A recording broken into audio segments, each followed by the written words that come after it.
Sir, Hindu कोई धर्म नहीं है। हिंदी कोई धर्म नहीं है। धर्म मेरा सनातन है। सनातन धर्म है हमारा। जी हाँ, यही धर्म है सनातन। और इन्हीं धर्म में से दुनिया में 9 धर्म। तो मैं पहुंच गया रामचरित्र मानस, राम जी के मंदिर जहां पर निर्माण हो रही है। और वहां पर मुझे एक भैया मिले जिनसे हम राम को समझने की कोशिश करेंगे, क्योंकि बहुत सारे लोग हैं जो हिंदू धर्म के बारे में, सनातन धर्म के बारे में थोड़ा सा वो शिक्षा प्राप्त करें। धर्म ही नहीं है। अच्छा, धर्म तो सनातन है। क्या बोल रहे सर? हिंदू कोई धर्म नहीं है। हिंदी कोई धर्म नहीं है। धर्म मेरा सनातन है। सनातन धर्म है हमारा। जी हाँ, यही धर्म है सनातन। और इन्हीं धर्म में से दुनिया में 9 धर्म हैं। अच्छा, और इन्हीं धर्म की शाखाएं अभ्यंस तरीके से हमारे यहाँ, ये नहीं कि यही चीज़ सही है। विचारधाराओं की कोई ये मान्यता नहीं कि यही एक विचारधारा सही है। मतलब जरूरी नहीं है कि जो विचारधारा को आप मानते हैं कि वही ही सही है। वही सही। हमारे यहाँ इतनी स्वतंत्रता है सनातन धर्म में, आज़ादी है बहुत, इतनी आज़ादी है कि हम किसी भी विचार को स्वीकार कर सकते हैं। स्वीकार हमें रुकावट नहीं है कि तुम नहीं जा सकते। कोई रुकावट नहीं। कोई मेरे सामने कोई प्रकार का विचार व्यक्त करे तो हमारे यहाँ ये नहीं है। हम नीति के तहत में, राम ने नीति का पालन किया है। जनतंत्र की स्थिति राम के ऊपर नहीं लागू होती। अगर जनतंत्र की स्थिति लागू होती तो भगवान राम और पूरी अयोध्या की नगरी के लोग राम के साथ में वनगमन के लिए चले जा रहे थे। और राम ने फिर रात्रिकालीन में वहाँ से लोगों को हटा करके और चले गए आगे। अकेले चले गए। अकेले आप चले लोगों को गए। जाना नहीं होगा। राम, लक्ष्मण और माता जानकी के साथ में वो चले गए। तो यहाँ जनतंत्र प्रक्रिया नहीं लागू है, नीति की प्रक्रिया। राम ने नीति को आगे बढ़ाया है। और जो ये कहा जाता है, उन्होंने अपने परिवार से नीति का निर्धारण किया है। बहुपत्नित्ववादी जो परंपरा थी परिवार में, उस परंपरा को उन्होंने खत्म किया। एक पत्नित्व के प्रति समर्पण की भावना लोगों में जागृत की। राम इसीलिए नहीं पूजे जाते कि उन्होंने गए लंका में और रावण को मार दिया चले गए। उन्होंने नीति को विशेष स्थान दिया। सर, आपने एक चीज़ कहा अभी कि राम ने ये खत्म किया कि एक हस्बैंड का एक ही पति होना चाहिए। जी हाँ। आज जब उस समय की राजाएं जो होते हुआ बहुपत्नी, बहुत सारी बीवियां लगा करते थे, बहुपत्नित्ववादी थे। लेकिन राम उन्होंने अपने परिवार से ये प्रथा लागू की, स्वयं और अपने अनुजों के साथ में ये संकल्प लिया। भगवान राम गए और जिस समय सीता का उद्धार होना था उसके पहले वो जनक के गुरुकुल में अहिल्या का उद्धार उन्होंने किया। अहिल्या पाषाण नहीं थी, जीवन पाषाणवत होता है। ये जो हमको बताया जाता है लोगों द्वारा कि पाषाण थी, पत्थर की बन गई, शिला की बन गई, ऐसा नहीं है। जीवन पाषाणवत थी।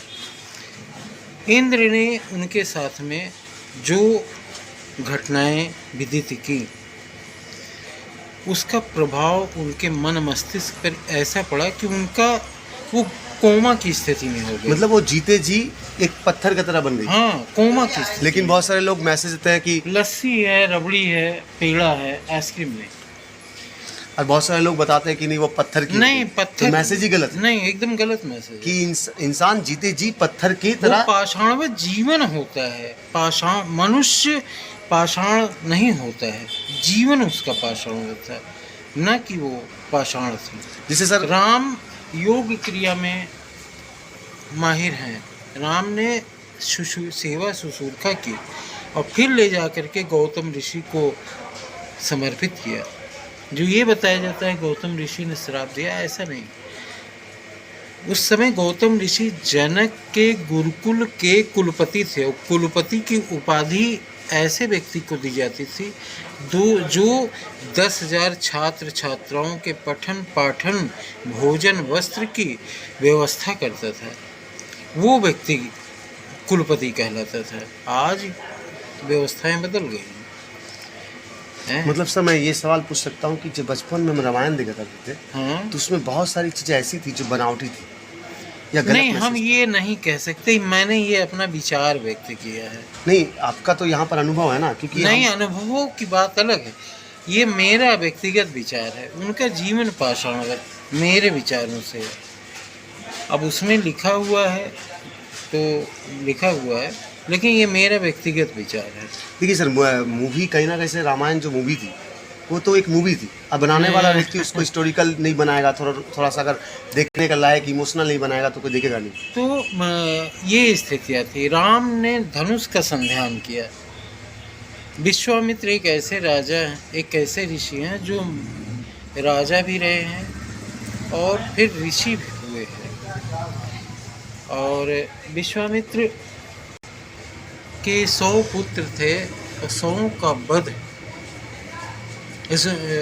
वशिष्ठ के 100 पुत्र थे। एक गाय के लिए विश्वामित्र ने उन 100 पुत्रों को मार दिया। फिर उसके बाद में वशिष्ठ जी ने ब्रह्मास्त्र का प्रयोग किया। तो ब्रह्मा जी ने कहा, अरे वशिष्ठ जी ये क्या कर रहे हो, ये इस काबिल नहीं है कि इनके ऊपर ब्रह्मास्त्र का प्रयोग, इसको वापस। विश्वामित्र देखे, जो एक यानी तप करने वाला व्यक्ति, राजमहल नहीं कुटिया बनाकर आश्रम व्यतीत करने वाला, उसके पास में इतना पावर। मेरे पास ब्रह्मास्त्र नहीं है, उनके पास है। उन्होंने राज्य का परित्याग कर दिया। वो जो है आत्मग्लान में इतने वो हो गए कि जब भगवान राम का विवाह हुआ तो वहाँ वशिष्ठ जी से मुलाकात करते हैं तो कहते हैं कि आप मुझे क्षमा कीजिए। कहीं कैसी क्षमा? तो कहते हैं मैंने आपके 100 पुत्र, कहीं मैंने तो उसी पल क्षमा कर दिया था। लेकिन कितने हजारों वर्ष बीतने के पश्चात में भी वो आत्मग्लान में जलते रहे। विश्वामित्र के पास जो कुछ था, उन्होंने जो ज्ञान था, जो शस्त्र विद्या थी, वो राम को उन्होंने समर्पित किया। और कोई इस योग्य था ही नहीं जो मर्यादाओं का पालन करे, वो राम है। लंका तो सोने की थी, राम और रावण में अंतर है। लंका सोने की थी। समाज में जो कुछ है, रावण कहता है ये मेरा है, और अयोध्या जो कुछ, राम कहते हैं जो कुछ यहाँ है, जो कुछ जन लोगों का है, वही मेरा है। जो प्रेम है वही मेरा है। बहुत अच्छा लगा सर आपसे मिलकर, क्योंकि बहुत सारी गलतफहमियाँ हमारे अंदर थी। मुझे एक चीज़ पता नहीं था जिसके बारे में मुझे जानकारी हुई कि राम ने ही बहुत सारी बीवियों का मर्यादा तोड़कर उन्होंने सिर्फ एक पत्नी का मैसेज दिया। और कुछ लोग कहते हैं कि राम